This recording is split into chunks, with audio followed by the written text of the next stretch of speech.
series where we talk with different businesses, entrepreneurs, artists, and people building cool things in the creative industries. We are streaming live out of the Comcast Business Startup Studio, a space located in 2112, Chicago's first music, film, and tech incubator. Uh, we have an exciting event happening tomorrow night at the Hyde Park Arts Center. We continue our Music Bloom Neighborhood Professional Development Series.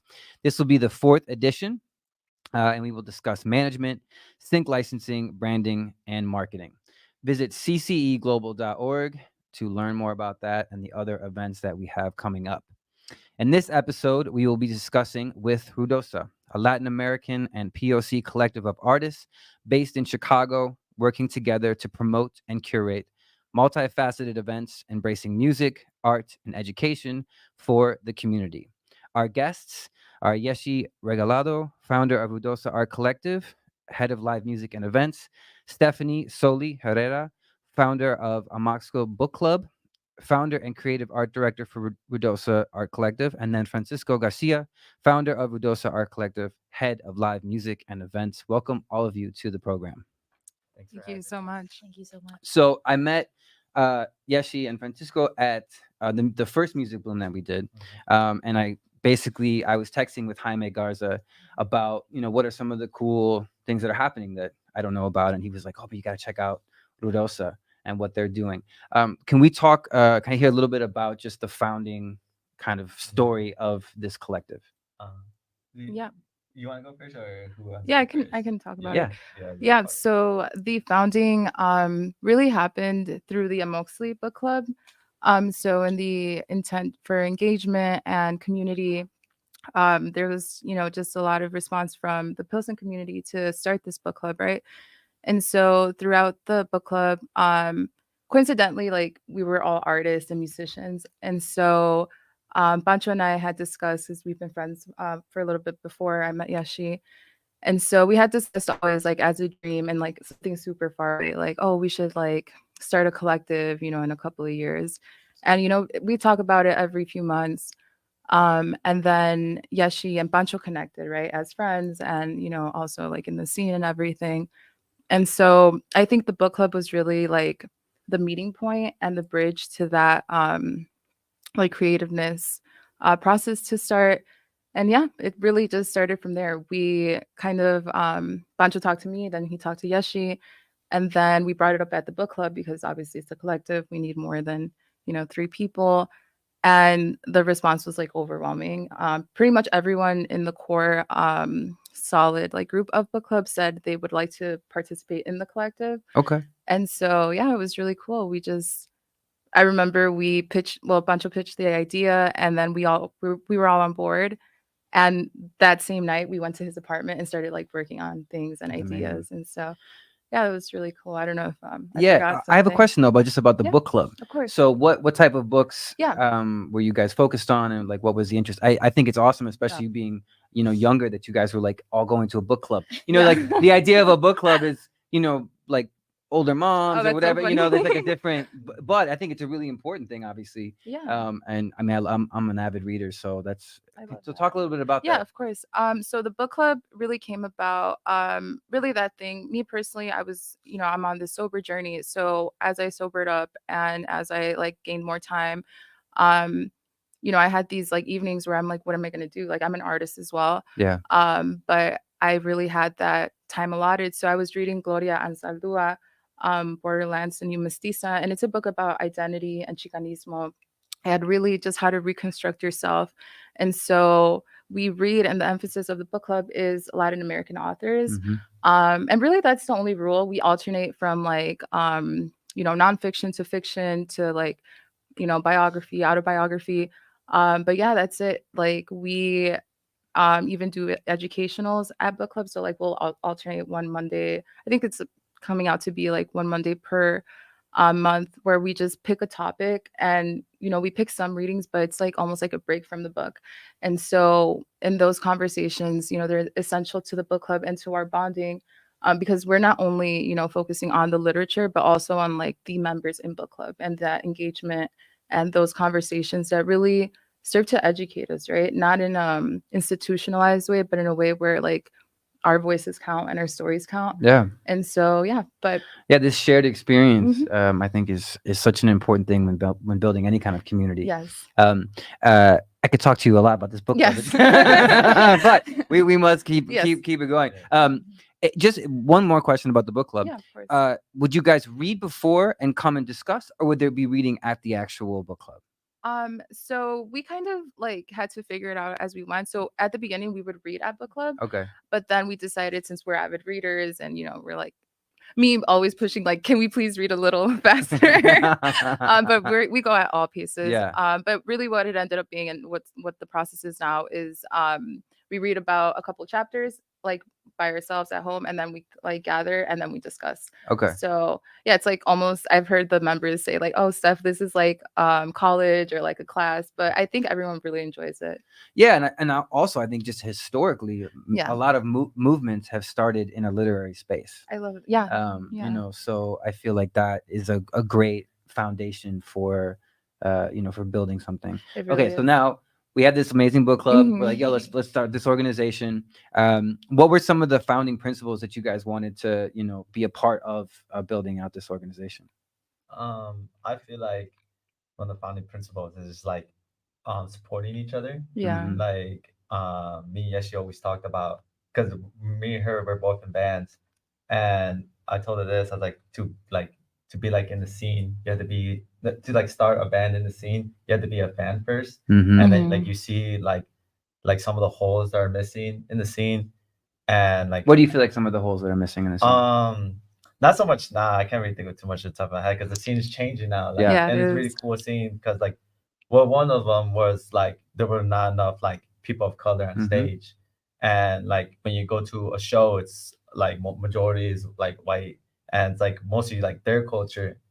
And like when me start doing events, me and Yeshi started doing events, we started like bring our culture in. Like now when you come in, you see a bunch of people of color. You hear like Latin music, like cumbia, like rock en español, like norteñas, and it's like I'm like really happy about that. And like you see people dancing, and like just like celebrating in a way, like something that we never really had a spotlight on, and now we get to like come to our events, and you get to hear the music your parents listen to, Mhm. like embracing yourself, you're Mexicano or Latino or whatever like you identify as. It's just really cool. Like that's one of the funny parts.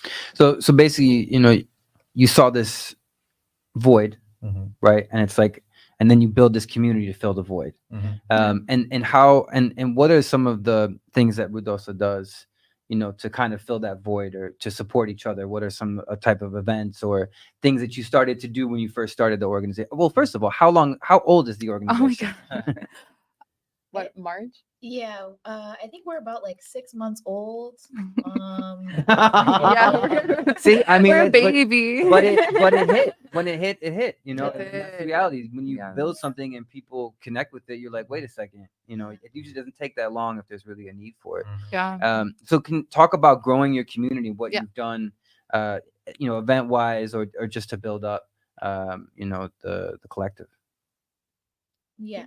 I mean, right off the bat, our first event, um, it was it was so long ago. I'm like, what was our first event? Oh yeah. Oh wait. Like 6 months ago. It was, Yeah. it was in June. We've done so many events. Yeah, we since literally then. have. We've probably What done was our first 10 event? events Yeah. since then. Okay. It was in June 30th. Oh, the What was Has Gallery. The Oh, our gallery. first event was at Yeah. Has Gallery. And Shout out to Has. Yes, shout out to Has Gallery in Hamilton. It was our first art music exhibition showcasing, I think, 16 local artists. Yes. And Visual artists. Yeah, Or- like visual Mhm. artists, and then 3 live music artist bands. That was our brand unveiling event.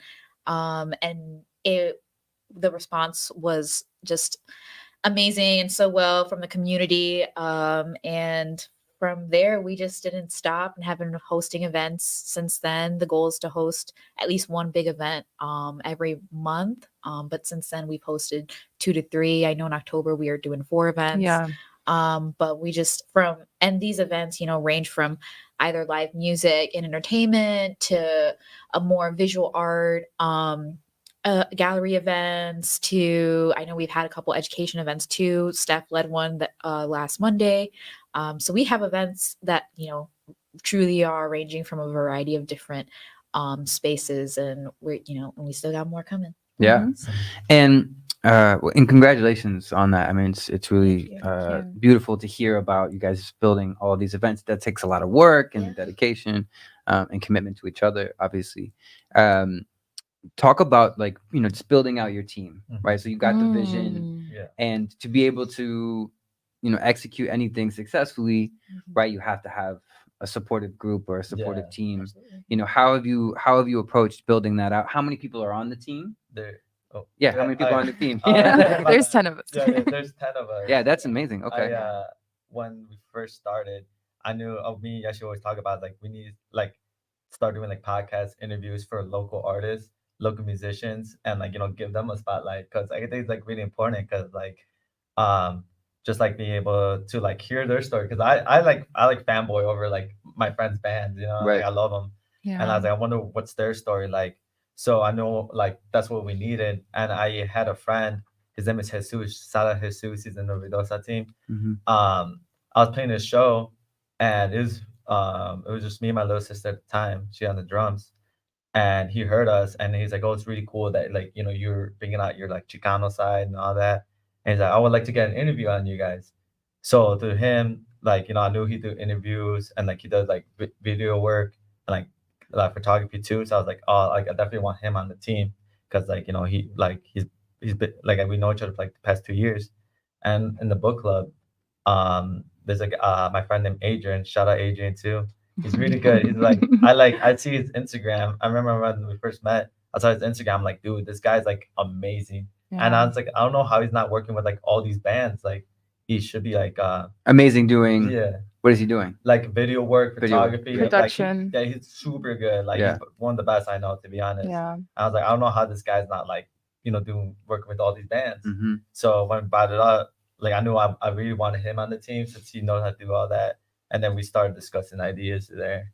Yeah. So you basically approached people that you felt fit a need. Yeah. Yeah, Go ahead, they Yeshi. were, so our core team, they, like Steph was saying, they were all at book club, Yeah. and like it was just so crazy how it happened, because we were all part of book club, and the three of us, I mean me especially, I didn't even know what everybody else was capable of. Yes.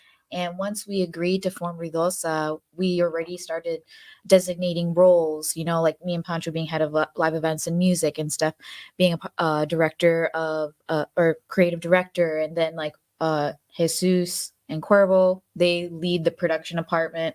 And then we have Daphne, AJ, and Jessica, they lead social media and marketing, and that's where they specialize as. And then we have Axel, who's also part of just like production and A lot of the artistic yeah. illustrations. And then we too. have Kevin, who is our treasurer. So like Mm. just it was just crazy how everybody really had something to bring to the table and was at that book club and was down to be part of Ruidosa. So we're just so lucky to have such super talented, dedicated, loyal people.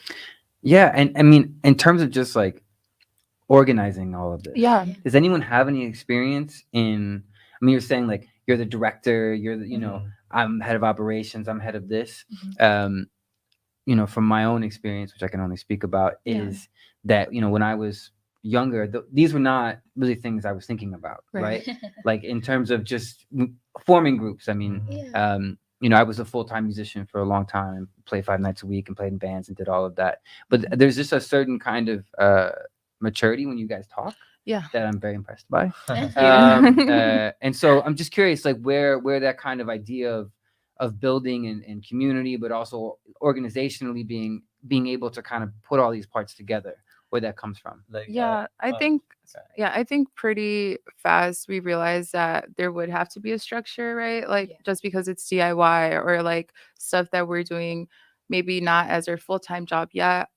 We still always wanted to maintain like a level of professionalism just to show again with the like Latinx or Latino and uphold that like excellence, because a lot of the times there's stereotypes that, oh, like Latinos, you just don't really see this, right? And like even how you said, like maybe they're not structured or organized and Right. stuff like that. So I think that emphasis was always very clear. Yeshi is amazing at like providing that. And again, I think her like having that experience, and she could speak more to it, but with her band and other projects that she's done, me at, like at university, I was part of a Latina organization, and that taught me how to take minutes, how to write agendas, how to write proposals. Yeah.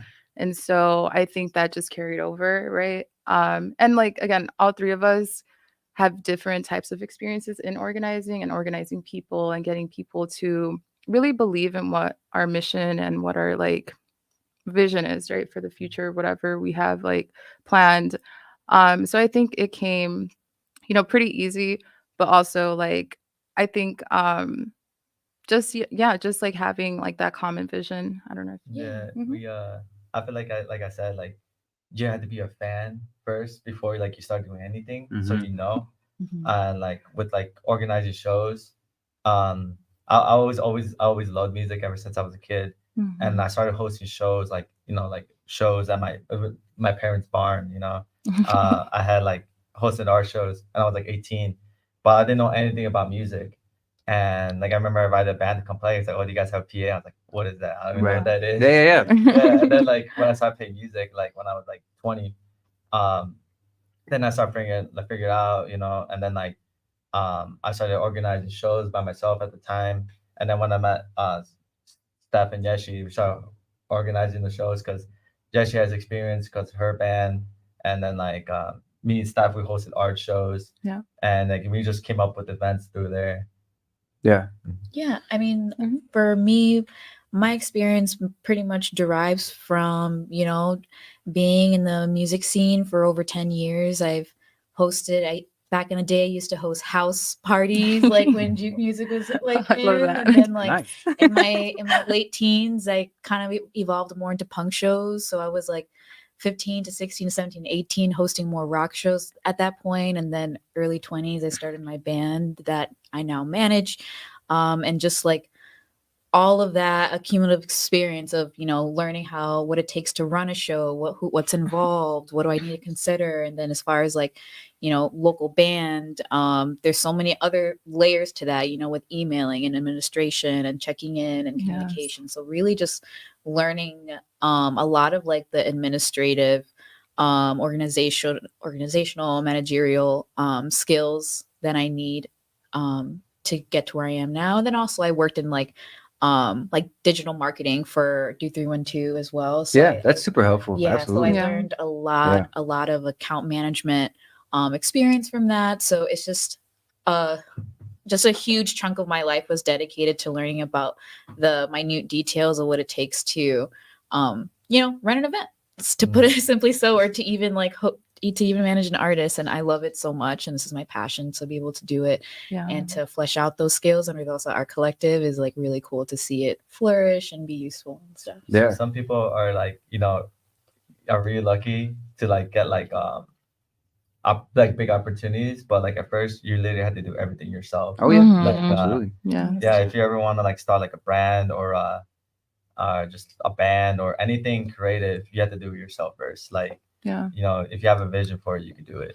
Yeah. I mean, for me, I was playing in clubs in the city, and I realized that none of the bands got paid well. Yeah. Because by the time if you split between 3 bands, and by the time the door person and security and sound, you weren't really making any money. So I realized that if I found spaces to throw my own shows, I would be able to, one, have a more intimate connection with my fans, Yeah. and two, be able to generate revenue and pay everyone, Mhm. right? So that like the bands actually made some money and artists made money and stuff like Yeah. that. And I feel like that's kind of what you guys are doing as well, right? You're creating your own spaces where a lot of these more traditional spaces sometimes aren't open.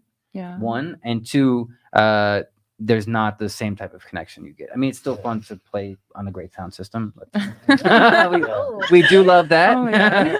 And not having to like Yeah. figure out the PA, if there's like some weird electrical thing happening, or even being legal, right? If there's that component as well. Love local venues. do. Shout out to local venues. Yeah, exactly. Absolutely. So at this moment, you guys have not been around for that long, but you've been very busy and doing a lot. What are some of what's the vision for just kind of the next year, and what are some of the hopes that you guys have about, evolving the organization? Well, with me, like I hope eventually we're able to, like, you see the names, like, oh, like I'm excited because, like, it's like brings out like our, like, the Latin side of like music, like you see Latin artists, and just like bringing like really like cool events for like our people, art shows, like bigger shows. Hopefully we can like start working with like bigger companies, and like just like be able to like give our people, it's like the year of the Latino. I feel like, like the 2020 to all the 2030, that's the year of Latino. The decade. So like, if you're Latino, like, or Latina, Latinx, is your time to shine right now. I think for me specifically, with the art department, I've always believed, and there's this artist in Pilsen, his name is Carlos Cortes, and his ideology is that art should be accessible not only to, in the galleries, but to like everyday normal people. And so that's something that I try to push really hard whenever I'm curating, these gallery shows, just to like really highlight that like art is not for the elite. It's not it is, but like it's not only for them, and they don't own it, right? And so there's a lot of artists that I've connected with that are amazing, like some of the most beautiful talent that I've ever seen, and they don't have an art degree. They literally work really, regular jobs. They have kids, they have a family. And so highlighting that, right, that realness, that rawness that, like they bring is really like important to me. So that's, in the future, just continuing to like highlight that and exemplify it more. I would love to work with more galleries, specifically in Pilsen, but all through the Chicagoland area. Pilsen is very special to me and to a lot of the artists because it is like, well, originally it was the heart of the like Mexican American and now Latino community. So that's why we like to stay in Pilsen. But we're not only limited to Pilsen, which I think it's cool too when we go to other places and we bring like, the crowd. I just think that's pretty awesome. Like, oh, you guys will really come out here too. But yeah, for me, like it's just that continuing to live with that ideology. Yeah, awesome. I think for me, one of my goals with Ruidosa next year is one, to get us LLC'd. Yes. And also to get our own DIY space and to have our own venue. I mean, me personally, I know I told Pancho right before we started Ruidosa, one of my dreams was to own my own music venue. And as I grew up and started playing DIY spaces and learning about DIY spaces, and especially now, like discovering these different types of DIY spaces and how that can mean almost anything. Break that down for us. Yeah. What do you mean by that? Tacos. Like, what are the different types of DIY Yes, spaces? different types of DIY spaces. A DIY space can literally be a backyard. It can be a basement. It can be someone's house. And that's like, I feel like that's like the first level. First level. And then, First like, level DIY. Yeah. And then scary like part. second level DIY is like an art gallery, a business establishment, a taqueria, a Denny's, like, like that's like second level DIY space. And then like third level would be like you're an established DIY space. You have your own DIY venue. So a couple I can name is like VCR, Bricktown, The Fallout, Hidden Ideas. Like they are an established DIY space. Like they solely run events there. And that's like the dream. I like would love to have my own DIY space, and we're gonna do it with Ruidosa. Awesome. And it's a really, really cool and exciting thing to get closer and closer to that goal. And I know it's gonna happen next year. So that's kind of like my big goal, is to have our own headquarters and be able to have a brick and mortar space to host shows. It's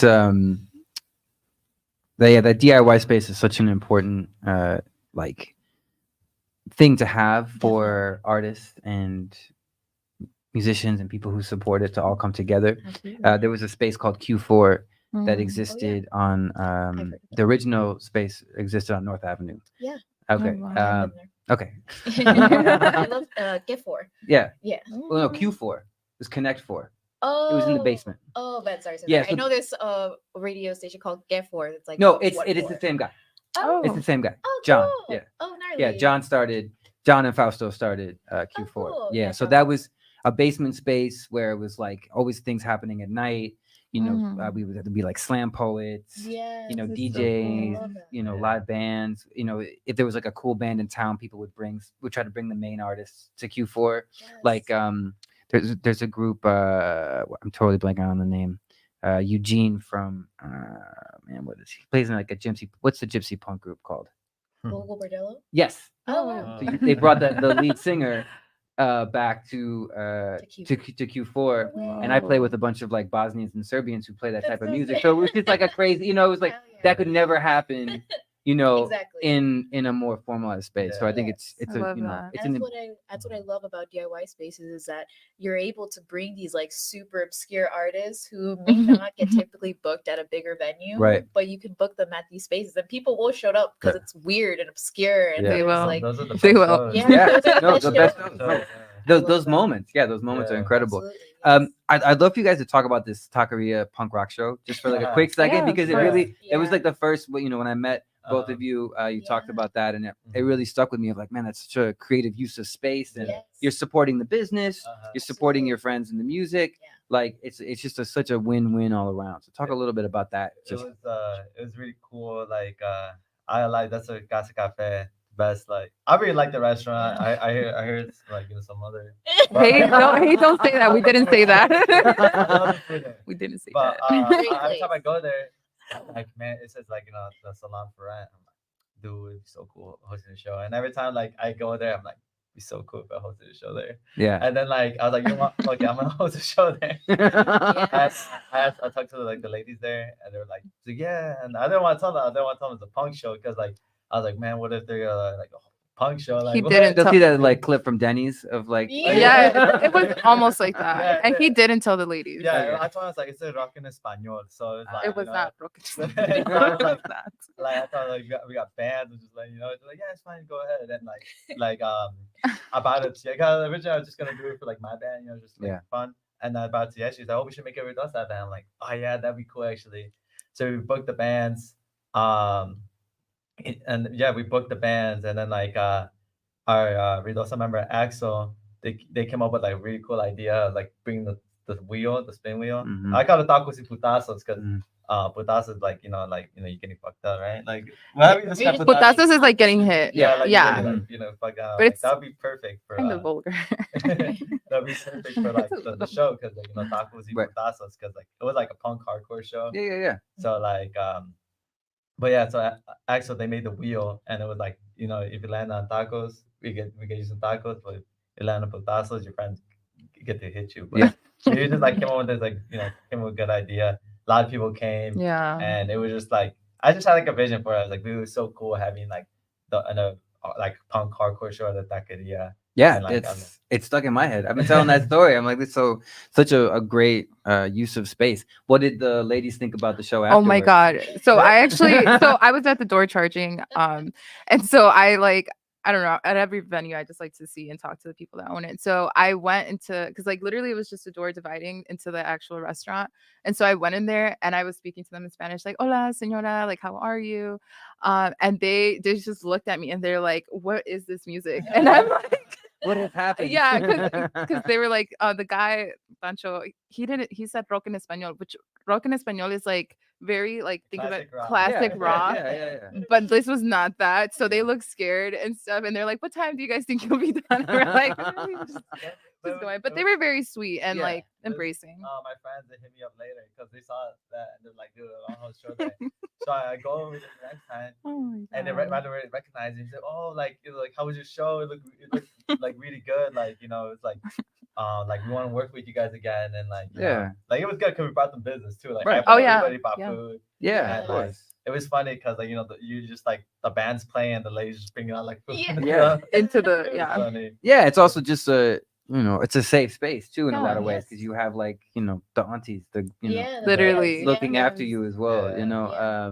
So that's amazing. So I could talk to you guys, about this for a long time, but we have to, make it a little shorter, I guess.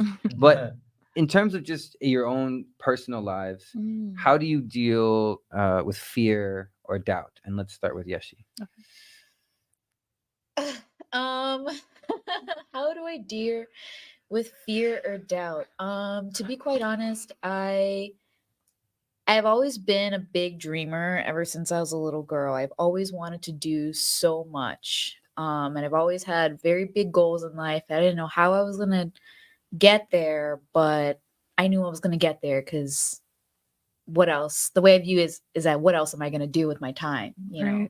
Right. And you know, also not to get a little dark here, but like my mom was pretty much like dying my entire life, and that was a very physical reminder of to live life to the fullest, to chase my dreams, Mhm. to go after what I want. And she lived a very like an extremely disadvantaged life. She was disabled, and you know she was sick, and all of just these like terrible things that was given to her. And again, that was just like a very physical reminder for me growing up to be like, man, like I don't have a disability. Like I'm not Mhm. disadvantaged in any way. Like, and I mean, I'm sure I could find some things that, some disadvantages, but nothing I can't push through.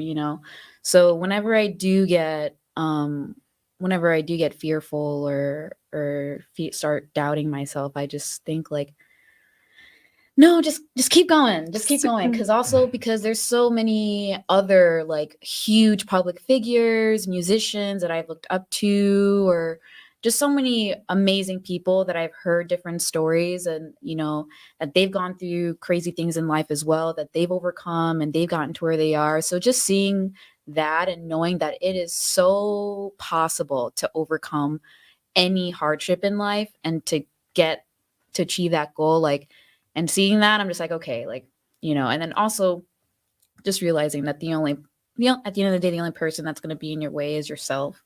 And knowing that, so I just always try to just push myself and say like, it's going to be okay. Like, overcome the fear, overcome the doubt. Don't let those little nasty ghosts win. And just, go after what I want, because, what else am I going to do? Not. Right. Yeah. Awesome. But yeah. Yeah, I think for me, my whole life, I think I lived through a lot of adversity at a very young age. Just like Yeshi, I knew I was like destined for this greatness, and the greatness was kind of ambiguous. I didn't know what path it was going to be on, but I always had that idea like I'm going to be great, right? And so I didn't realize like how limiting fear was until I got to university. And as a Latina woman of color, like all of these intersectionalities, um, I started to feel fear, right, for the first time ever. And so I remember really just, I came across this quote and it just has always stuck by me. And it was like, get comfortable being uncomfortable. Because to my identity and to the woman that I am and to the work that I'm doing, I'm going to be uncomfortable. And for me to anticipate that in the face of fear has really helped me overcome it, right? It's helped me like, like I am anxious and I'm a shy girl at heart. I'm nerdy. Like there's all these things to me. So to be in the spotlight, to, do this work for the community where I need a voice, it scares me sometimes, right? Because it's, you're in the spotlight, like you're being seen. But like I can't let that fear mitigate the message, right? The overall message that like my community needs, um everything like that I've gone through in my experiences to like stand up and be that voice and be that advocate and activist and all these things that I need to do and I want to do. Um and so yeah, just learning that like it's not always going to feel comfortable. It's not always going to be great. Fear is very limiting, but also like my mom would always tell me like el miedo no existe. Fear is not, it's not really real, because like once you like jump to the other side, you see like, oh, like that's what I was so scared of. So yeah, that's really gotten me to where I am today, Yeah. just realizing that. Yeah, I love that. Mhm. I feel like I wanna first like shout out my parents Mhm. for making me who I am today, because my dad came to the United States at 14, Mm. and he took that risk, like he left his family behind, went with his uncle and cousin, came to California. They went back, but he stayed, and he was like a 14-year-old kid, and he took that risk, and like he never gave up. And to there, like he now lives like a beautiful life. Same with my mom. She was 18 when she came here. That's still a kid, Yeah. and you taking that risk for like a better life, and do that. Like if we should never done that, I would never like have been here. So their stories always like stick really close to my heart, and I'm very optimistic because of that. I do get fearful, but I know as you get older, you can't just like like curl up in a ball, like you can stand up straight, look that person in Sometimes I the want eye, to. like you're not Sometimes- afraid. Like I like to curl up in a ball. Personally. Yeah.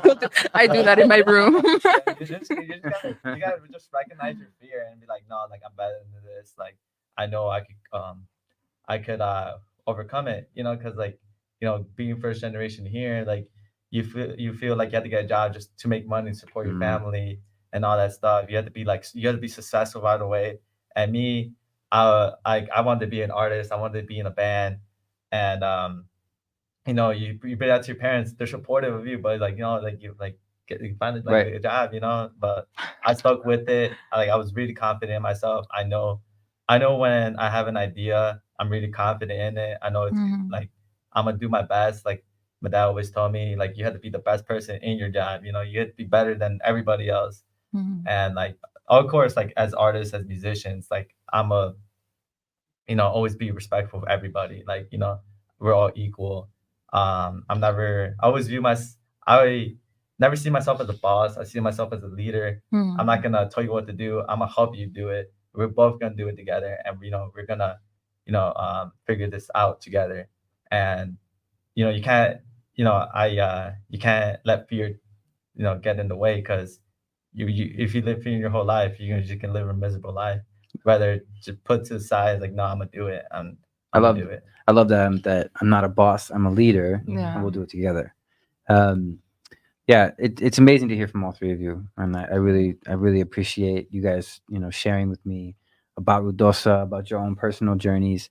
Um, what is something for you that you will not compromise with Ruidosa collectively? Collective. Non-compromise? Compromise. Yeah. What does that mean? Like Like- something that we're not willing to like.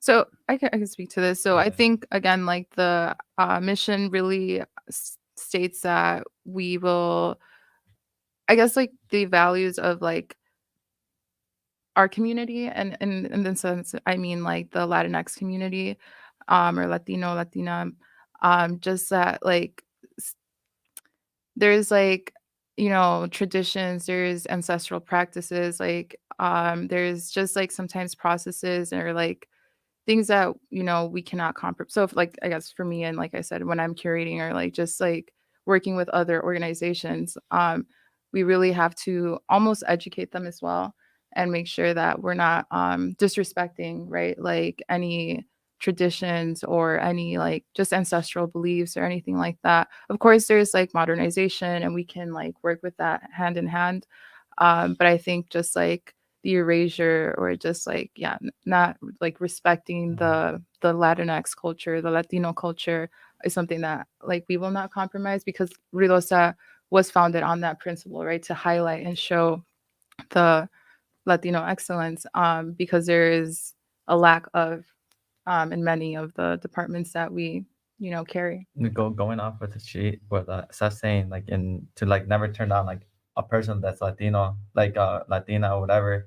Like, we're all come from different backgrounds. I know, like in like the Mexican community, we all make fun of the no sabo kids.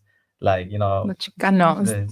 yeah, like we're all, that's still like our blood. That's still like our people. Mhm. Instead of making fun of them, we should educate them, and like never turn down like anybody at all. If you want to like learn about like your ancestors, your culture, like Yeah. we're like here to provide, and just like never turn down a person.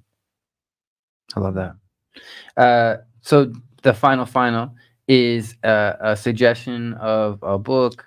I'm sure you have suggestions of books, but I already a said it. song, a blog, a podcast, something that inspires you, personally or professionally. And let's start with Francisco.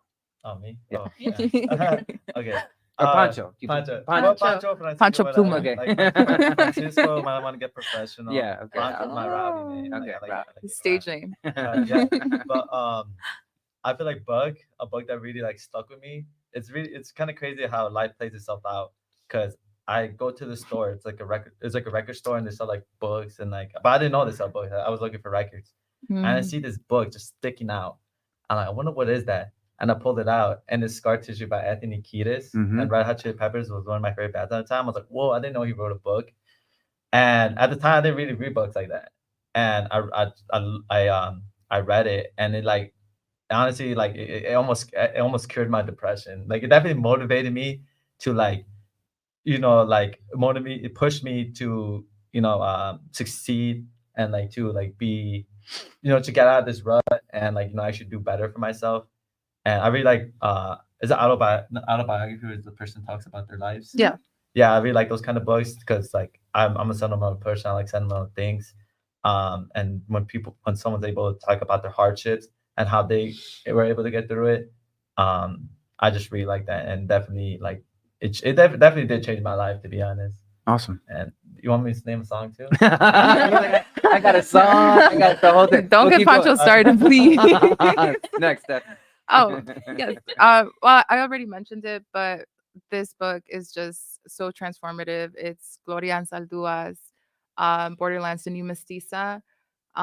Literally, that book for Chicanos and Mexican American, but any like bifusion, bicultural identity that you find yourself, and even just if you want to be a better ally, right? Like that book literally lays out the roadmap of identity and intersectionality, and not only that, but like what to do with it. And it's also a poetry book at the end. So I love that book. And I just read Chicanas on 18th Street, which is, in Pilsen. And literally, I'm also in love with that book because it's just the women activists that were in the 1960s to the 90s. And so I didn't know, and I lived like in Pilsen because of my dad half of my childhood. So I didn't know that like so much of the activism, it's mostly focused on like men, the Latino men that were there, but like this book brings out like the women activists. And so it's just so beautiful. We're doing Latina Legacies at Pilsen Community Art House. The second series is this Saturday. And so, yeah, I love that book. Those two books are great if you want to start to learn about Chicanismo, your identity, just like roadmaps.